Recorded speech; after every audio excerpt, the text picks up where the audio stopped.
Bienvenue sur Top Invest, la chaîne des tops d'investissement. Ici, on parle essentiellement d'entreprises de qualité. Avons-nous une opportunité d'investissement sur SEB? C'est la question à laquelle on va essayer de répondre en se basant sur les états financiers de la compagnie. Je rappelle que ceci représente uniquement mon point de vue et non un conseil d'investissement. Et comme d'habitude, je me réserve le droit de me tromper. C'est une compagnie qu'on a déjà eu à mentionner plusieurs fois, donc SEB Group ici. Donc, vous allez également voir ici que voilà, c'est une compagnie que j'aimais bien. Mais également, c'est une compagnie qui exerce dans le secteur de la consommation discrétionnaire. Il me semble que dans les derniers résultats financiers, ici, enfin la dernière fois que j'ai regardé ces résultats financiers, on parlait ici de problèmes au niveau ici de l'inventaire. Donc les clients finaux ici avaient énormément d'inventaire, ils devaient les écouler. Donc ça portait à croire qu'on allait avoir des discounts, etc. So, en période également d'inflation, ce genre de produit aura tendance ce genre d'entreprise aura tendance à mal se comporter tout simplement parce que les consommateurs, le consommateur final ici fait peut-être le choix de se passer d'un grille-pain par rapport à, voilà, disons, du savon pour la douche, ce genre de choses. Vous voyez ce que je veux dire. Donc, vu qu'on a déjà parlé de cette compagnie ici, on va passer rapidement ici, donc histoire de regarder les revenus ici rapidement. En termes de revenus ici, qu'est-ce qu'on a? Donc, je sais également, il faut également mentionner que c'est une compagnie européenne. Et en tant que compagnie européenne, les résultats financiers publiés généralement sont à peu près semestriels, complets. Donc, c'est-à-dire que pour avoir les résultats financiers complets, il faut attendre le premier semestre, d'accord?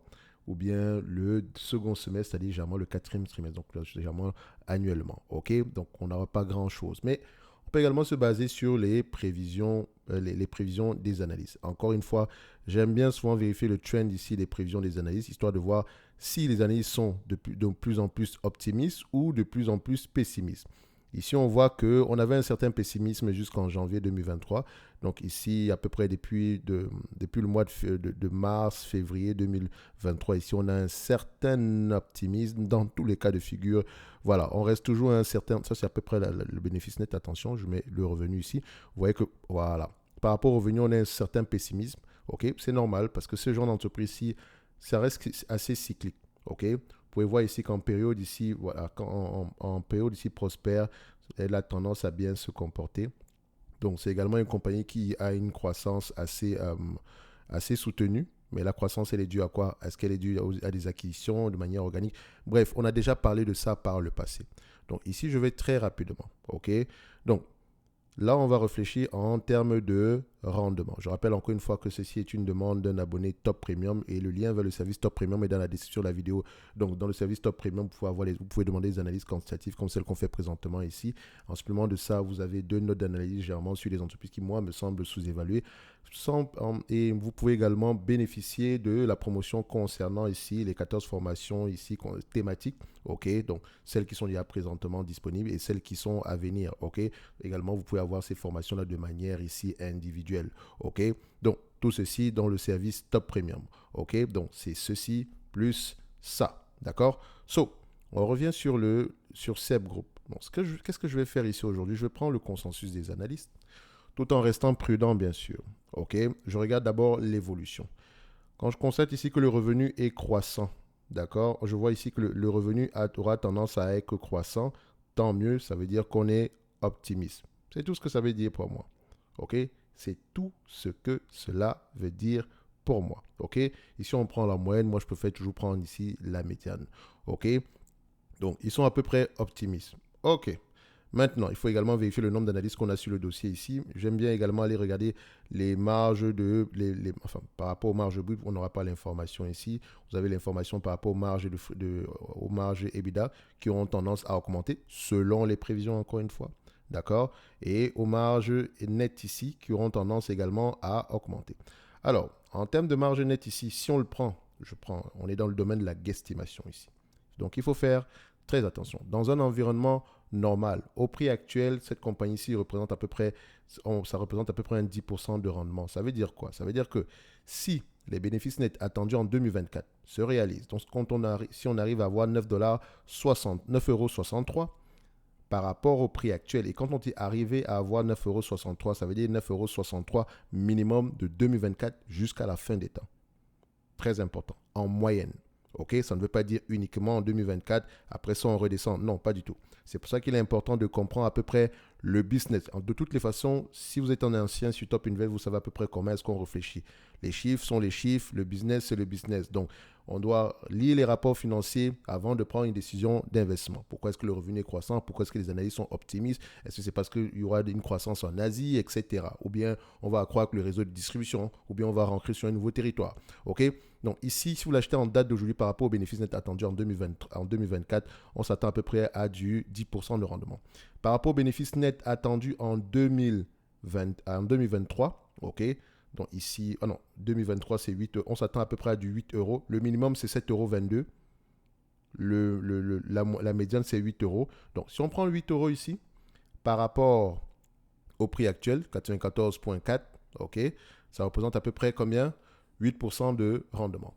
Je n'ai pas pris en considération la dette. Évidemment, cette compagnie-ci a un certain niveau d'endettement. Ok, la dette n'est pas assez, je ne dirais pas qu'elle est énorme également ici. Donc, j'ai voulu qu'on puisse réfléchir ici en termes de rendement. Pour ce business-ci, vous pouvez également voir combien de fois le marché paye généralement combien de fois les bénéfices pour cette entreprise-ci. Donc, on va regarder ça ici rapidement en termes de net income ici. On regarde ça, voilà, on prend la médiane. On est à peu près, il paye à peu près aux alentours de 17 fois les bénéfices par là. Moi, je dirais 15-17 fois les bénéfices par là. Ça pourrait être également assez intéressant. Sur les 20 dernières années, on est à peu près à, voilà, 16, 17 fois les bénéfices, pas mal non plus. Donc, si on prend 17 fois les bénéfices, et je rappelle qu'on réfléchit toujours en termes de rendement 100 divisé par 17, ok, ça représente à peu près 5,88. Donc, si on s'attend à peu près à avoir du 8 euros en 2023, ok, minimum, ça fait à peu près 136 $ à l'action, à 17 fois les bénéfices, ok. Mais maintenant, quelle est la dette nette par action en date d'aujourd'hui? Donc, on a une dette nette ici aux alentours de 2 milliards. Et maintenant, si on compare à peu près par rapport à la dette nette ici par action, ça représente à peu près combien? Donc, on prend à peu près 2 milliards. 2 milliards, c'est 2 milliards 10, divisé ici par 55,3, d'accord? Sous réserve que cette dette-là soit ajustée, parce qu'on peut également vérifier si ça prend en considération les loyers, etc. Vous savez déjà que ça devrait être enlevé littéralement, ok? Ça représente ici à peu près 36 euros. Vu qu'on avait trouvé 136 ici, donc on fait 136 moins 36 euros ici, ça donne à peu près aux alentours d'une centaine d'euros. Donc on se dira que le prix actuel est correct, ne prend pas en considération une éventuelle croissance. Toute croissance supplémentaire sera bénéfique pour cette compagnie-ci. Ce qui veut dire que si j'achète cette compagnie-ci en date d'aujourd'hui et qu'on arrive à voir le 9,63 tout en maintenant le 17 fois les bénéfices ici, d'accord, moins la dette nette actuelle de 36 euros, on aura un prix aux alentours de 127 ici. Donc, c'est d'ici 2025. Si cela se réalise, tant mieux. 2025, c'est 2 ans ici par rapport au prix actuel, disons, à 91 $ l'action ici. 2 ans, voilà, ça représente à peu près combien? 2 ans, c'est 0,5. Ça représente à peu près une croissance annualisée de 18%. OK? En global, ici, c'est 40% en supplément par rapport au prix actuel, mais annualisé de 18%. Donc, ce qui me permet de dire que par rapport aux éléments quantitatifs, ça peut être intéressant d'aller approfondir un tout petit peu. OK? Intéressant à approfondir. Ça ne veut pas dire qu'on achète littéralement. En termes de dividende, ici, le dividende ici, il est assez safe. OK? Elle a les moyens de payer ce dividende et il lui reste assez d'argent également pour repayer la dette. Comme d'habitude ici, ceci n'est que mon point de vue et non un conseil d'investissement et je me réserve toujours le droit de me tromper. Jamais on ne prend une décision d'investissement sans lire les rapports financiers. Tout ceci reste des chiffres. Il faut absolument recoller les morceaux en lisant les rapports financiers. Donc, je l'ai toujours dit et je le dirai toujours, d'accord? Je ne le répéterai jamais assez. OK? Seb, c'est intéressant, mais la lecture des rapports financiers avant une quelconque décision d'investissement. OK? Lecture financière, écoute des conférences call. Donc, n'oubliez pas, dans la description de la vidéo, vous avez le lien vers le service Top Premium et on se donne rendez-vous sur la prochaine vidéo. Merci.